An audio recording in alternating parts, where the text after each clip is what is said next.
मुस्लिमांमध्ये देखील खूप मोठी दरी आहे. आणि हा मुद्दा बोलून मी तुझ्या प्रश्नाचं उत्तर संपवते. तर देशभरात एक कॅम्पेन सुरू झालं आहे. तुम्हीही त्या कॅम्पेनमध्ये तुमची इच्छा असेल तर सहभागी होऊ शकता. मेरे घर आके देखो नावाचं कॅम्पेन 15 ऑगस्टला लॉन्च करण्यात आलं आहे. आणि देशभरातल्या 1,00,000 लोकांनी प्लेज घेतली आहे की आम्ही ज्या मुस्लिमाकडे कधी मी गेलो नाहीये. मी ओळखतो, अरे इरफान मेरा दोस्त आहे, but I don't know about Irfan और हिज फॅमिली और what ever about his background beyond that. तर इरफानच्या घरी तुम्ही जा, जेवा, राहा, गप्पा मारा, त्याचे फोटो सोशल मीडियावर टाक. सेम तुम्ही कोणाच्याही घरी, म्हणजे मी एक इरफान नाव घेतलं, तुम्ही कोणाच्या घरी जाऊ शकता, दीक्षितच्या घरी जाऊ शकता, जोशीच्या घरी जाऊ शकता, असं काहीही करू शकता. आणि त्यामध्ये कदाचित तू म्हणतोयस ते होऊ शकतं, असंही एक पैलू त्यामध्ये करता येऊ शकेल. संवाद कोणीच नाही म्हणत नाही. पुरोगामी जर संवादाला नाही म्हणत असते तर मेरे घर आके देखो अशी भारतात 1,00,000 लोकांनी एका दिवशी शपथ घेतली नसती. आणि संवादाचा सेतू कायम ओपन ठेवतो, कोणीच बंद केलेला नाहीये. खोटारडेपणा ऐकून घेणं याला एक लिमिट असते, एवढंच माझं म्हणणं आहे. थँक्यू. माझं फक्त याच्याबद्दल म्हणणं असं होतं की संवाद साधणे, म्हणजे मराठीमधला तो वाक्प्रचार आहे संवाद साधणे. मी थोडंसं आहे बेक टू डिफर. माझ्या मते संवाद डायरेक्ट सुरू करायचा असतो, तो साधण्याचा प्रयत्न करायला लागला की तो कृत्रिम होत जातो. आणि माझ्या मते किती वेळा ऐकायचं, तर माझ्या मते जर का आता मी जसं आपण सगळ्या एका पानावरती आहोत की त्यांची बहुसंख्या आहे, आता ती आहे, तर त्यांना प्रत्येक म्हणजे बाकीच्यांचं सोडा, नॉर्थ इंडिया साऊथ इंडिया सोडा, आपल्या व्हॉट्सअप ग्रुपवरती नातेवाईक जर का अशा नोशन्सना बळी पडत असतील तर त्यांच्याशी दरवेळी तेच हां राहुल गांधी खान ना, चला काकू मी तुमच्याशी बोलतो. कसा तो खान नाही आहे, काय आंब्यामुळे मूल होतं ना, चला ताई मी तुमच्याशी बोलतो. करावं लागेल, काय करणार, संवाद साधावा लागेल, इच्छा असताना नसताना सुद्धा. भले ते लॉजिकली इलॉजिकली बोलत असेल. मी अशा ग्रुपवरती आहे, माझ्या मोबाईलवरती आता तुम्ही बघितलं तर मी किमान 5-6 अशा हिंदुत्ववादी अखंड हिंदुस्थान वगैरे वगैरे अशा ग्रुप्सवरती मी आहे. कारण त्यामुळे मला कळतं की ते काय विचार करतात, ते कोणत्या इतिहास प्रोपोगेट करायचा प्रयत्न करतात, ते कोणत्या पुस्तकांचे दाखले देतात. अनेकदा मला त्याच्यावरती मग मुद्दे पण म्हणतो की याच्यावरती तुमचं काय म्हणणं, मग त्याच्यावेळी त्यांची कशी चिडचिड होते ते सुद्धा मी बघतो. मला ते म्हणजे किमान मी माझ्यापुरता माझा पॉलिटिक्स ठरवलेले की मी दरवेळी त्या भिंतीवरती डोकं आपटेन. एक तर ती भिंत तरी तुटेल किंवा रक्तमंबाळून मला कळेल तर खरं की चला ही वीट संपली, आता दुसरी वीट ट्राय करूया. त्यामुळे किती वेळा सहन करायचं, लाखो वेळा सहन करायचं. किती वेळा त्यांच्या खोट्याला उत्तर द्यायचं, लाखो वेळा उत्तर द्यायचं. किती वेळा त्यांचं ऐकून घ्यायचं, लाखो वेळा ऐकून घ्यायचं. कारण ते तिथे आहेत या क्षणी. आणि जोपर्यंत तिथे आहे तोपर्यंत आपल्याला तिथे सततम नावाचं जे आपल्याकडे भारतीय संस्कृतीतलं तत्व आहे की थेंब थेंब गळत राहील पण दगड फुटेल कधीतरी. आपण आता थेंब आहोत, जरा होण्याची वाट बघत बसायची का, पण पडत तर राहूया त्या दगडावरती. तर माझ्या मते हा माझा व्ह्यू झाला. जोडतो मी अलकाशी या बाबतीत सहमत आहे की संवाद आपण साधत असताना कुणाशी साधतोय हे पाहायला हवं. कारण जर आपण दगडावरच डोकं आपटतो तर आपल्याला माहिती आहे त्याच्यातनं काही होणार नाही, मग कशाला आपटावं. म्हणजे अमित मालवीयांना जाऊन जर तुम्ही सांगत असाल की हे चुकीचं आहे, आणि तुम्ही जर अमित मालवीयांना किंवा कोणत्याही अशा एका माणसाला की जो हेतू पुरस्सर खोटं बोलतोय, रेटून खोटं बोलतोय, अशा व्यक्तीला तुम्ही जर सांगायला जाणार असाल तर तिथे काही उपयोग नाही आहे. त्यामुळे तिथे मला असं वाटतं आपली एनर्जी वाया घालवण्यात अर्थ नाही आहे. पण त्याच्या पुढे तुमच्या माझ्यासारखे जे वाहक आहेत त्यांच्याशी संवाद साधायला हवा. म्हणजे जसं डॉक्टर दाभोलकरांचे खुनी कोण आहेत, सूत्रधार वेगळे आहेत आणि त्यांनी कुणाचा वापर करून घेतलाय ते पाहायला हवं. सो जे सूत्रधार आहेत त्यांना तुम्ही काय समजवायला जाणार, तिथं काय डोकं फोडून उपयोग आहे. पण ज्या लोकांचं ब्रेनवॉश केलं गेलं आहे त्यांच्याशी आपण संवाद साधायला हवा असं मला वाटतं. सो आपल्या मी हे नाही म्हणतो की संवाद साधायला पाहिजे म्हणजे थेट जाऊन एखाद्या राजकीय कार्यकर्त्याशी वगैरे नाही, ते तर जाणीवपूर्वक करतायत. संवाद कोणाशी साधायला पाहिजे, आपल्याच मावशी, आपलीच मामी जे हे फॉरवर्ड करतात. परवाच्या दिवशी माझ्या घरातल्या व्हॉट्सअप ग्रुपवरती मोठं भांडण झालं कारण की माझ्या मावशीने एक मेसेज पाठवला की असे असे मुसलमान वाईट आहेत आणि अजिबात तुम्ही मुसलमानांकडनं काही घेऊ नका, ते याच्यात थुंकतात अमुक ढमुक वगैरे वगैरे. मी तिच्याशी संवाद साधला, मी तिच्याशी शांतपणे बोललो, मी माझ्या काकांशी बोलतो, मी माझ्या मावशीशी बोलतो, मी माझ्या मित्रांशी बोलतो. माझं म्हणणं आहे की जर इथे मी नाही संवाद साधला तर मी त्यांना मूकसंमती देतो. ते जे काय चालवत आहेत ना त्याला मूकसंमती आहे आणि ती मी अजिबात देणार नाही. मी न थकता यांच्याशी संवाद साधेल, पण जे जाणीवपूर्वक करतायत त्यांच्याशी मी अजिबात संवाद साधणार नाही. कारण मला माहिती आहे की ते मुद्दाम द्वेष पसरवत आहेत, ते मुद्दाम, कारण की त्याच्यातनं त्यांना काहीतरी आर्थिक राजकीय फायदा मिळतोय. लोकांची डोकी फुटली तर त्यांना चालणार आहे सत्तेत राहण्यासाठी, तिथे संवाद साधण्यात काही अर्थ नाही. Let's agree to disagree. माझं मत आहे समोरचा किती कट्टर असो, तो काही असो, तो माणूस आहे, तो समोर बोलू इच्छितो, बोलण्याची एवढीशी सुद्धा स्पेस तयार होत असेल तर मी तिकडे जाण्याचा मला हिंदीमध्ये हा प्रश्न त्यांनाही ट्रान्सलेट करावा लागेल की प्रतीक जी बात ये चल रही थी, I hope you got the essence of the question end the discussion, कि तो बात हमें पता चल गई कि भैया क्या चल रहा है. अब ऐसे में एक है जो ऐसे मिसकंसेप्शंस फैला रहे हैं, पॉलिटिकल हो या रिलीजियस हो, स्पिरिचुअल, सो कॉल्ड स्पिरिचुअल हो, तो उनसे बात करनी चाहिए या नहीं करनी चाहिए, उन्हें समझाने जाना चाहिए या नहीं जाना चाहिए. तो हमारी बॉटम लाइन थी, मेरा कहना है कि संवाद रखना चाहिए, फिर वो कट्टरतावादी किसी सेना का प्रमुख हो या फिर कोई सामान्य उसका कार्यकर्ता हो जो वाहक हो. मेरा कहना है कि जहाँ पे भी संवाद की संभावना है करना चाहिए, बात होनी चाहिए. इनका कहना है कि भैया जो ब्रेन वॉश है उनसे होना चाहिए, लेकिन जो कट्टरतावादी है जिनको पता है अपना पॉलिटिक्स इसी लाइन का है, जो वहां से हटने वाले नहीं है, उनसे नहीं होना चाहिए। आपका क्या कहना है? मेरे हिसाब से संवाद होना चाहिए, मगर अलग अलग संवाद हो सकता है। जैसे जब दिल्ली राइट्स हुआ था तो एक बंदे ने, वहाँ भी मैं जगह का नाम भूल रहा हूँ, वहाँ खड़े रह के बोला कि मैंने एक मुल्ले को आज़ादी दे दी। तो हम लोगों ने उसको रिकग्नाइज़ किया, उसका फ़ोन नंबर ढूंढा, उसको फ़ोन किया, और मेरे जो एक कलीग ने उससे 5 घंटा बात की और समझने की कोशिश की कि क्यों बोला। तो पहले तो वो बोला कि नहीं मैंने ऐसा कुछ किया नहीं, वो तो जस्ट दिखाने के लिए मैंने बोल दिया, मगर मैंने ऐसा कुछ किया नहीं है। लेकिन बाद में उससे काफ़ी बात की कि आप क्या सोचते हो, कैसे सोचते हो। तो वो बोलने लगा कि आपको आप ठीक तरह का न्यूज़ चैनल नहीं देखते हो। दिल्ली में हर मस्जिद से ऐलान हुआ था कि हिंदू को अटैक करो। तो हम लोगों ने उसको बार बार पूछा कि आपने दिल्ली में कौन से न्यूज़ चैनल में आपने देखा। हम लोग तो जानते कि कौन सी कोई ऐसे न्यूज़ चैनल में नहीं बोला गया। तो बहुत बात करने के बाद बोला कि मैं सुदर्शन न्यूज़ देखता हूँ। तो हाँ, तो ये संवाद मेरे हिसाब से इसलिए चालू रहना चाहिए कि समझने की भी ज़रूरत है। एक संवाद होता है समझाने के लिए, मगर एक संवाद होता है समझने के लिए। तो मेरे हिसाब से दोनों संवाद जरूरी है, एक समझने वाला संवाद और एक समझाने वाला संवाद। मी आता शेवटचा प्रश्न घेईन। एक कॉमन सवाल होगा आप सभी का, उसके ऊपर उत्तर या आपका एक्सप्रेशन उस पर अभिप्रेत है की आता एआयचे दिवस आहेत, म्हणजे आता म्हणजे 30 पैशावाले सोडून द्या, IT सेल 30 पैसेवरती प्रत्येक एक पोस्टवाले, आता बॉट्स आहेत आणि आता एआय आहे। म्हणजे तुम्हाला फक्त तो प्रोग्राम किंवा ते जे काय असेल ते मॅच करून दिलं की परस्पर उत्तरं, परस्पर सगळं चॅट बीट सगळं दिलं जाणार आहे, पोस्ट टाकल्या जाणार आहेत, सगळं होणार आहे। मेरा आपसे सवाल इस एआई के युग में आपके सामने फेक न्यूज़ जो असली न्यूज़ या फेक न्यूज़ का डिबंकिंग करना हो, आशिष आपल्यासाठी खरा नेमकं काय चाललेलं आहे ते सांगणं असेल, अलका आपल्यासाठी ते असेल, या एआयच्या काळामध्ये जिथे प्रबंधच्या प्रबंध लिहून येऊ शकतो त्या काळामध्ये हे एआय माणसाच्या विवेकासाठी मदत करेल का संभ्रमाच्या गाथा तयार करेल? सुरू करू। ओपनहायमर अजून बघितला नाहीये, पण तसाच काहीसा खूप मोठा प्रश्न तू माझ्या पुढे टाकलायस। मी मगाशीच खरं तर याचं उत्तर दिलंय। मी कुठल्याही तंत्रज्ञानाच्या विरोधात नाही।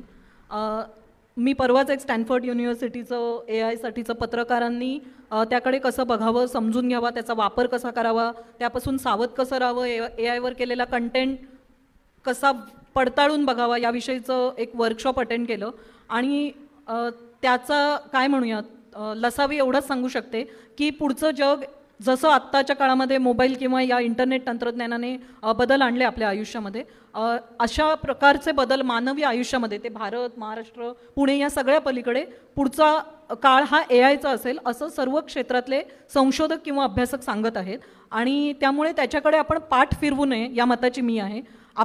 कारण आपण अशा परिस्थितीमध्ये जिथे आपल्याला से आहे। प्रसन्न, मगाशी जो संवादाचा मुद्दा तू सांगत होतास, तर संवादाला आम्ही रेडीच आहोत। जवी पवारांनी जे उत्तर दिलं तो संवादाचाच भाग होता, ते कोणी ऐकत नाही आणि दाखवत नाही, हा प्रॉब्लेम आहे।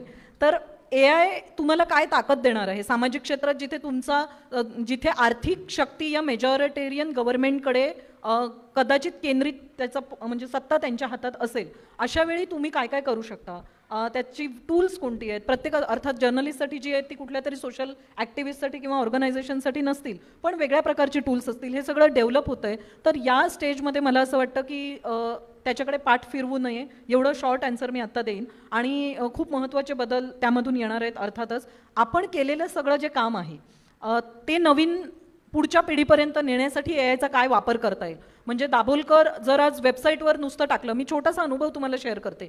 VR अँड ट्रायल या एक्झिबिशनचा इथे उल्लेख केला। जेच्या 32 मुलांसोबत कलाकार, 6 डिपार्टमेंटच्या मुलांसोबत आमची मी आणि माझ्या 6 म्हणजे मी पकडून आम्ही 6 मैत्रिणींनी संकल्पना मांडली, ती डेव्हलप केली आणि आम्ही जे आर्ट कॉलेजच्या विद्यार्थ्यांसोबत गेल्या वर्षी जूनमध्ये किंवा त्याच्या आधी थोडं भेटायला सुरुवात केली। त्यांना विचारलं दाभोलकर किस किस को पता है, तो दबोलकर म्हणतात हिंदीमध्ये, दबोलकर किस किस को पता है। तर ते त्यातल्या 2 लोकांनी हात वर केले, कैसे पता है, तो हमने न्यूज़ में देखा है उनका मर्डर हुआ है, उतना ही पता है। कारण ही मुलं 10 वर्षांपूर्वी 13 ते 14 वर्ष वयोगटातली होती। ही 2024च्या इलेक्शनला फर्स्ट टाइम वोटर्स असणार आहेत आणि ते एआय वापरतात, ते वेबसाईट वापरतात, ते बंडल न्यूज म्हणजे बंडल म्हणतो तर मराठीतलं नाही, बंडल्ड न्यूज म्हणजे सकाळ paper, times of India paper, Maharashtra times, हे एक बंडल आहे न्यूजचं।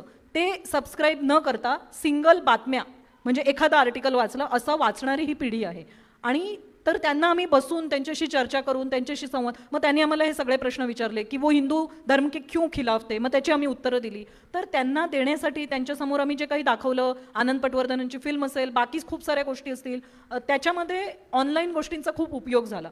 तर तुम्ही असं विचार करा, आपण आज 10 वर्ष डेथ ॲनिव्हर्सरी निमित्त दाभोलकरांना आठवू असं कधी कोणाला वाटलं होतं का? ना हमीद मुक्ता शैलाताईंना वाटलं होतं, ना तुमच्या आमच्यासारख्या त्यांच्या साथी म्हणजे विचारांच्या साथीदारांना वाटलं होतं. पण आज ती वेळ आलेली आहे. 50 वर्षांनी काय परिस्थिती असेल तेव्हा आपण दाभोलकर त्यांचं काम, त्याच्याही आधी जाऊया ज्या तुकारामांना ज्या तुकारामांना धीरेंद्र शास्त्री किंवा बागेश्वर बाबा काहीतरी त्यांची टिंगल करतात, किंवा जो संभाजी भिडे इतर सर्व मान्यवरांबद्दल काहीही बोलतो वाटेल ते, हे डिबंक करायचं आहे. तर कसं करणार आहात पुढच्या 50 वर्षानंतर? जसं आज ज्या पद्धतीने सावरकर महाराष्ट्रात राजकारणाच्या सेंटरमध्ये आणले गेलेले आहेत, जसं आज औरंगजेब सेंटरमध्ये आणलेलं आहे, जसं टिपू सुलतान आणलेलं आहे, हे सगळे इतिहासातले लोक होते. आज लोक काय करतात, कोणी ब्रिटानिकामध्ये जाऊन शोधत नाही बसत, आज विकिपीडिया शोधतात, आलेल्या बातम्या त्या ऑफ इंडियाच्या असतील किंवा सुदर्शन न्यूजच्या वाचतायत. तर आपल्याला काय करायचं आहे, संवाद म्हणजे काय करायचं आहे, आणि आपल्याला तरुणांची आणि हा सगळा जो म्हणतोय जे हे जाऊ शकतात तिकडे असे लोक आहेत त्यांच्याशी संवाद म्हणजे काय करायचं आहे. तर हे सगळं तुम्हाला जेवढा हा सगळा वारसा विचारांचा पुढच्या पिढीकडे विविध पद्धतीने, तो केवळ घरात चर्चा करून स्टेजवर चर्चा करून नाही जात. कॉलेजमधल्या मुलांची गप्पा मारा, तरुणांना अक्कल नाही म्हणून त्यांना वेड्यात काढण्याऐवजी त्यांना काय जाणून घ्यायचं आहे, त्यांचे मार्ग कोणते आहेत ते समजून घ्या, त्यांच्या पद्धतीने तुम्ही काय सांगू शकता हे समजा. मग AIमध्ये आर्टमध्ये AI समजून घ्या, व्हिज्युअल्समध्ये AI समजून घ्या, ज्यांना आर्टची आवड आहे. आणि तुम्ही दाभोलकर एका आर्ट एक्झिबिशनच्या, मी एक प्रयत्न केला, नंदिनीने एक प्रयत्न केला, मिलिंद जोशीने एक प्रयत्न केला, तुम्ही काय करू शकता? तुम्ही तुकाराम कसा वेगळ्या पद्धतीने सांगू शकता, चित्रेंनी त्यांच्या पद्धतीने सांगून ठेवलंय, पण हे सगळं विचार करावा लागेल. मला पुन्हा एकदा इथे पुष्पाताई भावेंची आठवण येते की त्यांनी असं सांगितलं होतं, आम्ही मुंबई मिरर नावाचं एक त्यांची इंटरव्ह्यू घेतला होता, जो कदाचित पुष्पाताईंचा शेवटचा इंटरव्ह्यू होता, आणि माझ्या आधीचा जो सगळा संघर्षाचा काळ आहे तो पुष्पाताईंनी बघितलेला आहे.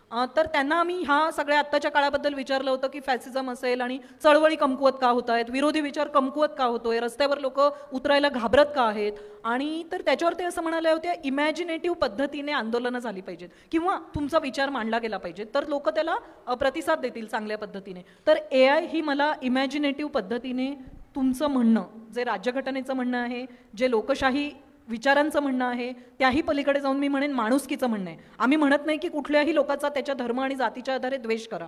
आम्ही समजून घेतो की कुठल्या जातींना किती सफर करावं लागलेलं आहे. त्यामुळे रँडमली म्हणत नाही आम्ही की हे काढून टाका, ते काढून टाका, हे असं नाही, सगळे सारखेच आहेत, आता सगळ्यांचा विकास झालाय. कारण आपल्याला समजतंय की ह्या पिढ्यांनी काय संघर्ष केलाय. तर कदाचित आता 3री-4थी पिढी वेगळ्या आलाय, पण त्यांच्या पिढ्यांनी केलेला संघर्ष नाकारायचा नसेल. तर हे सगळं करण्यासाठी, आणि जर या सगळ्या फसवं विज्ञान, बुवाबाजी, फेक न्यूज, या सगळ्यासाठी तुम्ही इमॅजिनेटिव्ह पद्धतीने, प्रत्येक माणसामध्ये ताकद असते. लोकशाहीमध्ये जो शहाणपण म्हणतो ना नागरिकांचं, ते हे आहे की तुमच्या आमच्या प्रत्येकामध्ये ताकद आहे. त्यासाठी तुम्हाला असं कोणी प्रतिनिधींची गरज नाही. खाली अमोल पालेकर बसलेले आहेत, ते तर खूप त्यांच्या पद्धतीने आवाज उठवत असतात. अशा एखाद्या फेमस चेहऱ्याचीच गरज आहे असं मी म्हणत नाही. ते उत्तम आहेत, त्यांची साथ हवीच आहे आपल्याला, पण ते सापडले नाही, तुम्ही त्यांच्यापर्यंत पोहोचू शकला नाही, तर गप्प बसू नका. तुमचं शहाणपण वापरा, त्यासाठी AIचं ट्रेनिंग घ्या. काही गरज लागली तर आशिष आहे, प्रसन्न आहे, प्रतीक जे आहेत, मी आहेत, आमच्या पद्धतीने होईल ती मदत आम्ही करू. खाली प्रेक्षकात बसलेले अनेक मोठे लोक आहेत, ते तुम्हाला मदत करतील, आणि हा विचारांचा वारसा पुढे नेऊया. आणि thank you very much. That is mike आहे. आमच्या तिघांपेक्षा सुद्धा एक मोठं नाव आहे, अच्युत गोडबोले आहेत तिकडे. अच्युत गोडबोले आहेत का? गेले मगाशी होते अच्युत गोडबोले. येस. सो आशिष, तोच प्रश्न, AIच्या काळामध्ये विवेकाचा जागर. एक तर आता AI खूप बाल्यावस्थेत आहे, म्हणजे त्याचा खूप बागुल बुवा होतोय, आणि असं वाटतं की अरे बापरे, आता म्हणजे यंत्र बोलायला लागलेत आणि हे सगळं करतायत.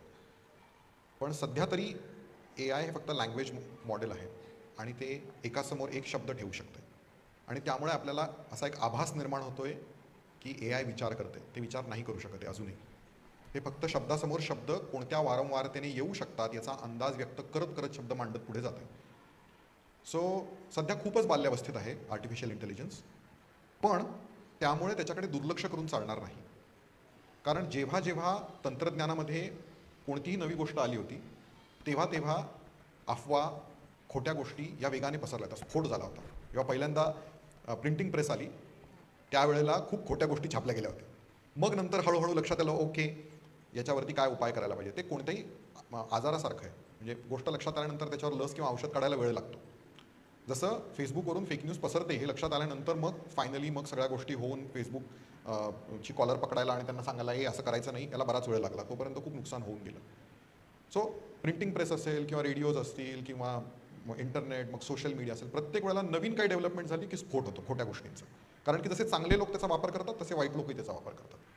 त्यामुळे आता AIचा वापर करून खूप मोठ्या प्रमाणामध्ये खोट्या गोष्टी पसरवण्याचा प्रयत्न सुरू झाला आहे. होईल नाही, सुरू झाला आहे. मग तो चित्र स्वरूपात असेल किंवा लिखित शब्दांच्या स्वरूपात असेल. आता तर तुमचा माझा आवाजही वापरता येतो. त्यामुळे अनेक यूट्यूब चॅनल सुरू झाले जिथे एक माणूसही नसतो. म्हणजे यंत्रच ठरवतं कोणत्या गोष्टींवर काय करायचं आहे, लिहितं, आवाज पण देता येतो, सगळं काही करतो. तर त्यामुळे आपण त्याच्यापासून जपून राहायला पाहिजे. आपण काळजी घ्यायला हवी. स्वतःला एकतर या गोष्टींबद्दल जागरूक करायला हवं, गोष्टी समजून घ्यायला हव्या. आणि आम्ही पत्रकार म्हणून विशेषतः प्रतीक सिन्हांसारखे जे पत्रकार आहेत जे फेक न्यूज डिबंक करतात, त्यांना तर आता खूपच जोरदार जंगी तयारी येऊ शकते त्याची. शेवटी मी फक्त एवढंच म्हणेन की या सगळ्या गोष्टींचा संबंध लोकशाहीशी आहे. म्हणजे आम्ही पत्रकारितेमध्ये म्हणतो की जर लोकशाही नसेल तर पत्रकारिता नाही. म्हणजे ज्या ज्या देशांमध्ये एकाधिकारशाही आहे तिथे पत्रकारितेला काही स्थान नाही आहे. त्यामुळे आमचा व्यवसाय चालू शकतो जर लोकशाही आहे तर. जर लोकशाही कमजोर होत गेली तर पत्रकारिता कमजोर होत जाणार. आणि तेच मला वैज्ञानिक दृष्टिकोनाच्या बाबतीतही वाटतं. जिथे जिथे म्हणून हुकुमशहा आहेत, जिथे जिथे म्हणून लोकशाही नाही आहे, तिथे मुळातच म्हणजे वैज्ञानिक दृष्टिकोन म्हणजे काय आहे, ती बेसिकली जे काही सत्य आहे ते सांगण्याची तुम्हाला हिंमत असायला हवी. म्हणजे आता अशोका युनिव्हर्सिटीमध्ये पण आपण पाहिलं काय झालं ते, की एका प्राध्यापकाने आपलं मत मांडलं, त्यांना बाहेरचा रस्ता दाखवला. सो सांगायचा मुद्दा हा आहे की वैज्ञानिक दृष्टिकोन, मग तो रिसर्चर्समधला असेल, प्राध्यापकांमधला असेल, सर्वसामान्य लोकांमधला असेल, तो थेट या मोकळ्या वातावरणाशी संबंधित आहे जे लोकशाही पुरवतं. तर जगामध्ये पूर्ण गेल्या 16 वर्षांपासून लोकशाही मागे हटत चालली, बॅकस्लायडिंग होते गेल्या 16 वर्षांपासून, जर आपण फ्रीडम हाऊसवर विश्वास ठेवत असाल तर. आणि लोकशाही मागे हटत चालली आहे म्हणजे सगळीकडे हुकुमशहा येतात असं होत नाही. आता 21व्या शतकात हुकुमशहा येणार नाही आहेत. 21व्या शतकामध्ये लोकशाहीचं ढोंग किंवा काय सोंग पांघरून ही माणसं येणार आहेत, ज्याला ऑथॉरिटेरियन्स म्हणतात. म्हणजे आता एकदम असं थेट कोणी हिटलरसारखं सगळं काही बाजूला ठेवून नाही काम करणार आहे. लोकशाही राहणारच आहे. म्हणजे आज अनेक देशांमध्ये जिथे आपल्याला वाटतं की एका माणसाची सत्ता आहे, त्या सगळ्या देशांमध्ये त्यांच्या दृष्टीने लोकशाही आहे. त्यांना असं वाटतं की लोकशाही आहे, कारण की नावापुरती लोकशाही सगळे ठेवतात. त्यामुळे तुम्हाला जर असं वाटत असेल की अरे बापरे एकदम हे सगळं काही जाईल आणि एक नवी व्यवस्था येईल, नाही, ते हळूहळू हळूहळू हळूहळू होणार आहे. सांगायचा मुद्दा हा आहे की लोकशाहीचं बॅकस्लायडिंग हे पूर्ण जगामध्ये सुरू आहे आणि ते आणखीन वेगाने होत जाणार आहे अशी सगळी चिन्ह आहेत. आणि हे सगळ्या देशांमध्ये कमी अधिक प्रमाणात होतं आहे. अशा वेळेला जसं आमचा जो व्यवसाय आहे पत्रकारिता, त्याची जागा संकुचित होत चालली आहे, तशीच वैज्ञानिक दृष्टिकोनाची जागा पण संकुचित होत जाणार आहे. आणि ही आपल्या सगळ्यांसाठी धोक्याची घंटा आहे. कदाचित पत्रकारितेत म्हणजे आमचा व्यवसाय राहिला नाही राहिला तरी तुम्हाला फरक पडणार नाही, पण जर वैज्ञानिक दृष्टिकोन गेला तर आपल्या सगळ्यांना फरक पडणार आहे.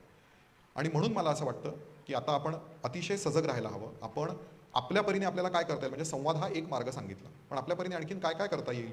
अन्निसचे अनेक कार्यक्रम सुरू आहेत किंवा आणखीन अनेक संस्था आहेत ज्या काम करतात. तुमच्यापैकी पण अनेक लोक वेगवेगळ्या ठिकाणी वेगवेगळ्या स्वरूपात कामं करत असतील, पण ती अधिक जोमाने करण्याची गरज आहे.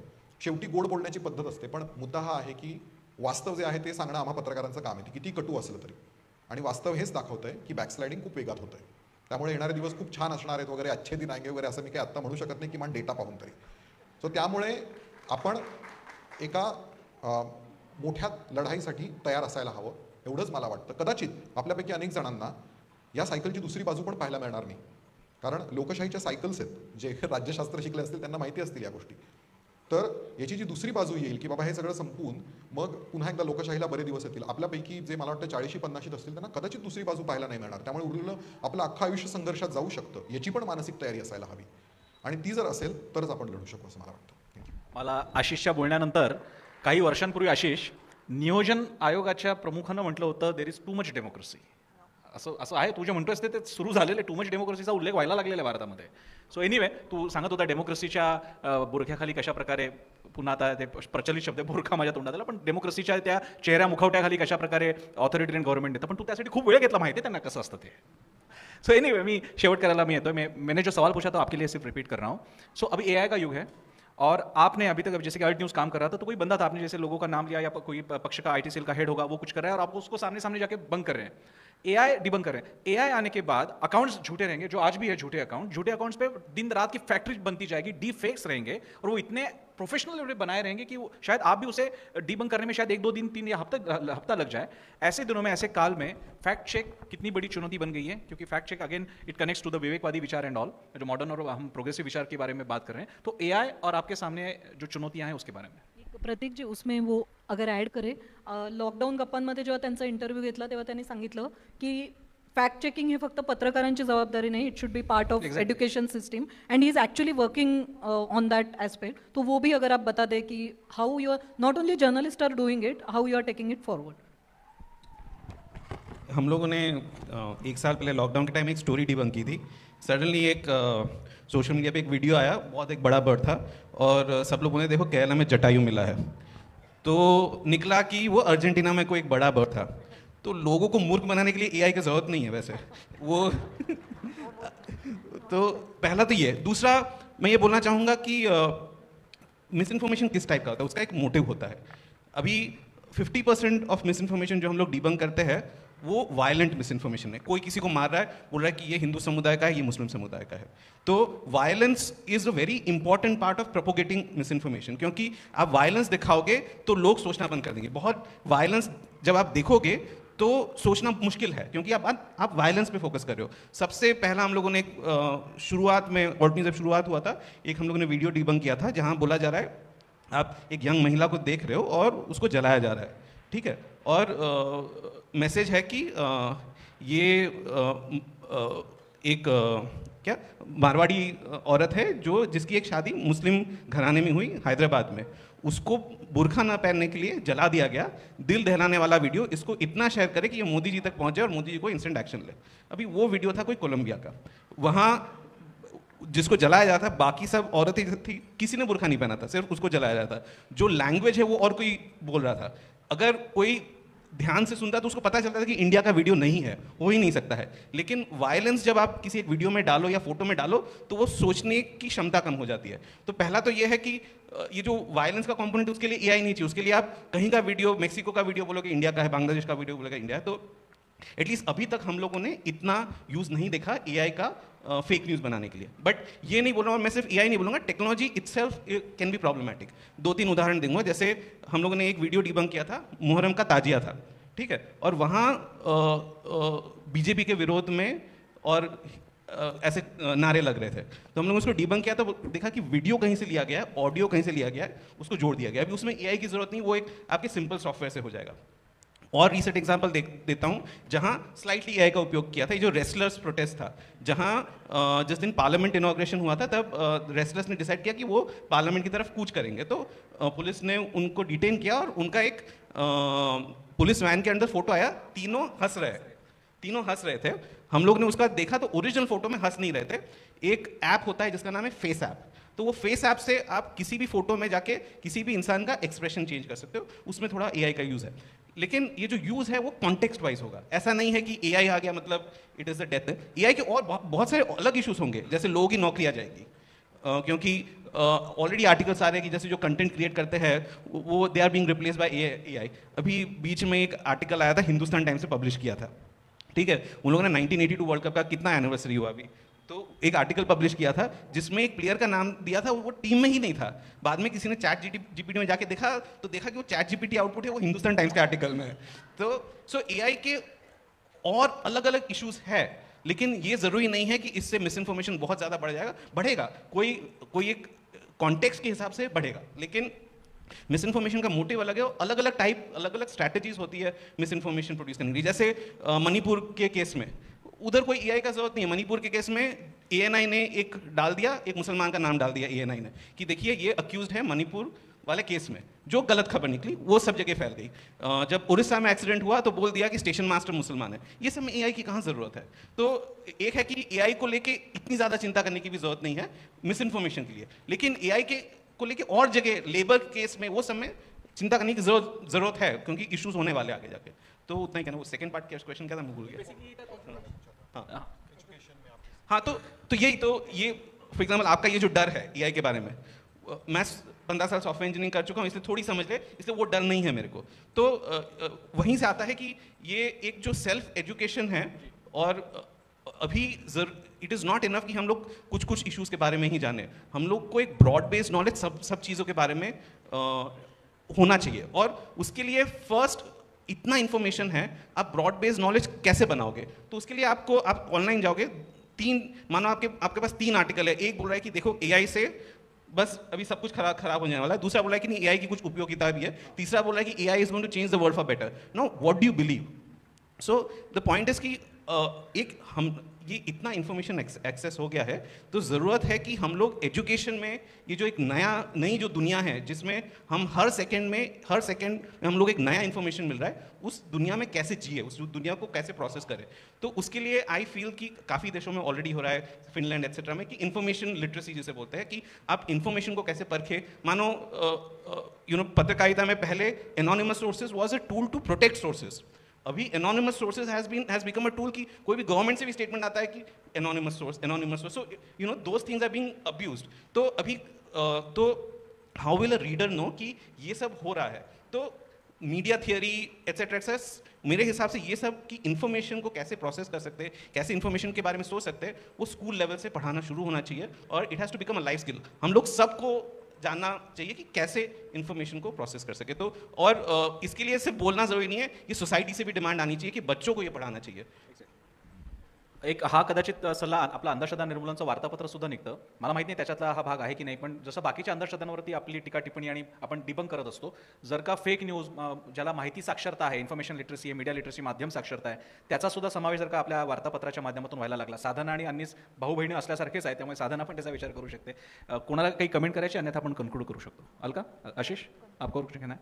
एक फक्त कार्यक्रम संपत असताना एक कबुली जवाब द्यायचा, एक मेरा कबुली नामा है और वो आपसे रिलेटेड है।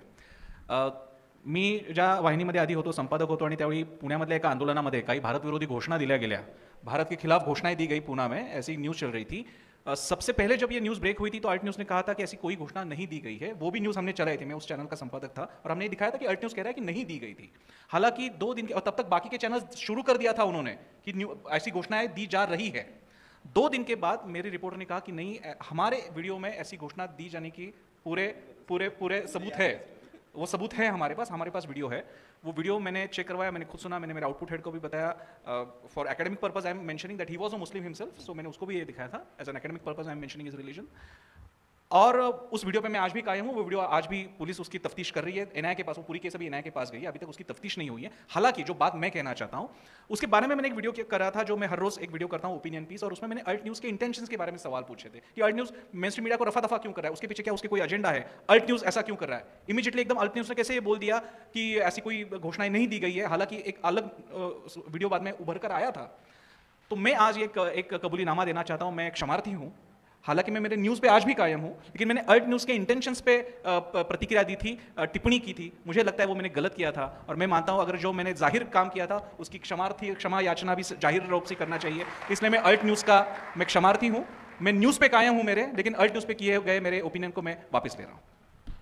थोड़ा सा रिस्पांस, तो हम लोग उस आपने जो डाला था उसका हम लोग रिस्पांस करने वाले, फाइनली आर्टिकल पब्लिश नहीं किया था, वो ड्राफ्ट में पड़ा है, मैं आपको आर्टिकल दिखा दूंगा अभी। संवाद साधत राहिल्यावर हे असं होतं।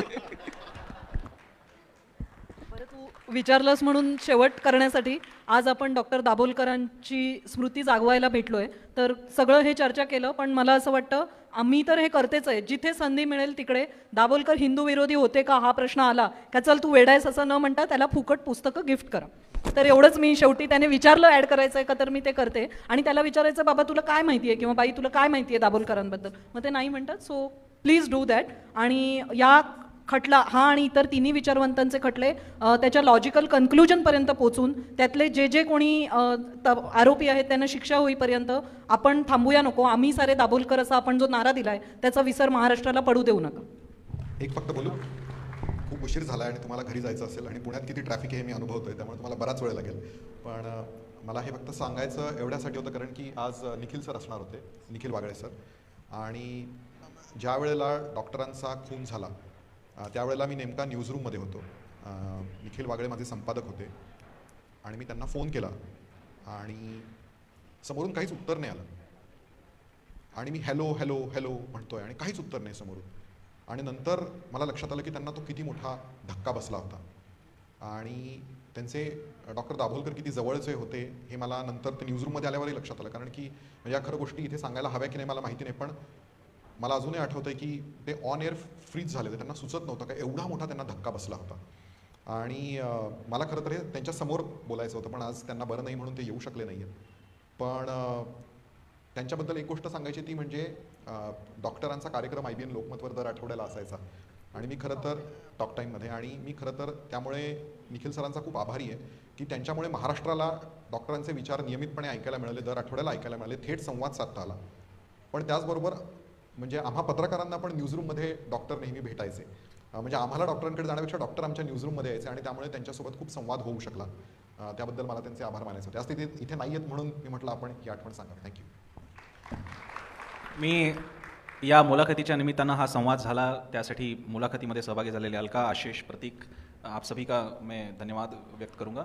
त्याचप्रमाणे या कार्यक्रमासाठी अन्नीस अंधश्रद्धा निर्मूलन समिती महाराष्ट्र अन्नीसने पुढाकार घेतला आणि हा कार्यक्रम 10व्या स्मृतिदिनानिमित्त डॉक्टरांच्या 10व्या स्मृतिदिनानिमित्त आयोजित केला. त्यासाठी त्यांचेही धन्यवाद, सगळ्यांचे धन्यवाद इकडे उपस्थितांचे. धन्यवाद प्रसन्न सर. त्याचप्रमाणे व्यासपीठावरील श्रीयुत सिन्हा, श्रीयुत दीक्षित आणि अलका दुक्कर मॅडम सर्वांचे आभार. त्याचबरोबर प्रेक्षागृहातले सर्व महाराष्ट्रातून विविध ठिकाणाहून आलेले कार्यकर्ते, सर्व अंधश्रद्धा निर्मूलन समितीच्या शाखा, या सर्वांचे आभार व्यक्त करतो. त्याचप्रमाणे आता जर डॉक्टर दाभोलकर असते आणि मला असं वाटतं आहे तिथे एक अदृश्य स्वरूपात, तर ते संवाद ह्या विषयावर असं म्हणले असते की कसा संवाद करायला हवा होता, क्रोधापेक्षा करुणेने संवाद करायला हवा होता, उपहासापेक्षा आपुलकीने संवाद करायला हवा होता. ही एक आठवण त्यांच्या दशवार्षिक स्मृतिदिनानिमित्त इथं जागवतो.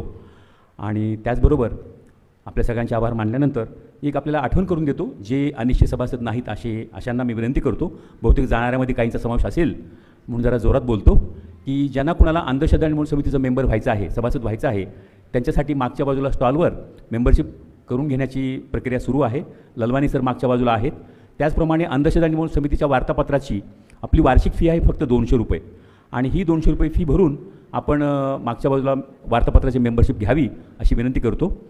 आणि त्यानंतर हा कार्यक्रम संपण्यापूर्वी सगळ्यात शेवटी माननीय राजू इनामदार हे शेवटी एक समारोपाचं गीत घेतील आणि ते असेल, आम्ही प्रकाश बीजे रुजवीत चाललो. हे अनाऊन्स करण्यापूर्वी मी डॉक्टर अरुण बुरांडे आपल्या सगळ्यांचे आभार मानतो आणि हा कार्यक्रम यानंतर संपला अशी जाहीर करतो. आम्ही प्रकाश बीजे रुजवीत चाललो, वाटा नव्या युगाच्या रुळवीत चाललो, रुळवीत चाललो. आम्ही प्रकाश बीजे काट्यावरून जाता मागे न पाय घेऊ, काट्यावरून जाता मागे न पाय घेऊ.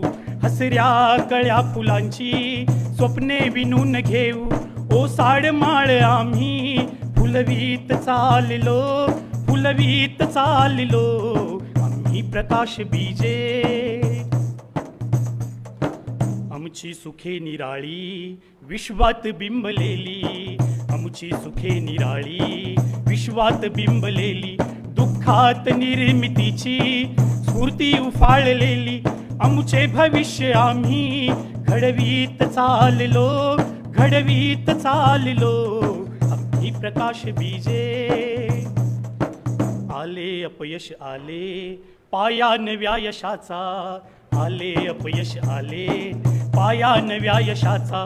इतिहास साक्ष आहे आमच्या पराक्रमाचा, प्रासाद सज्जनांचे सजवीत चाललो, सजवीत चाललो. आम्ही प्रकाश बीजे बदलार्थ वेचितीजे सर्वस्व ही स्वतःचे, बदलार्थ वेचितीजे सर्वस्व ही स्वतःचे. ते शिल्पकार सारे येत्या नव्या युगाचे, त्यांची स्मृती मनाशी जागवीत चाललो, जागवीत चाललो. आम्ही प्रकाश बीजे रुजवीत चाललो, वाटा नव्या युगाच्या रुळवीत चाललो, रुळवीत चाललो. आम्ही प्रकाश बीजे आम्ही प्रकाश बीजे, आम्ही प्रकाश बीजे. विवेकाचा आवाज बुलंद करूया, विवेकाचा आवाज, विवेकाचा आवाज. फुले शाहू आंबेडकर, आम्ही सारे दाभोल. फुले शाहू आंबेडकर, फुले शाहू आंबेडकर.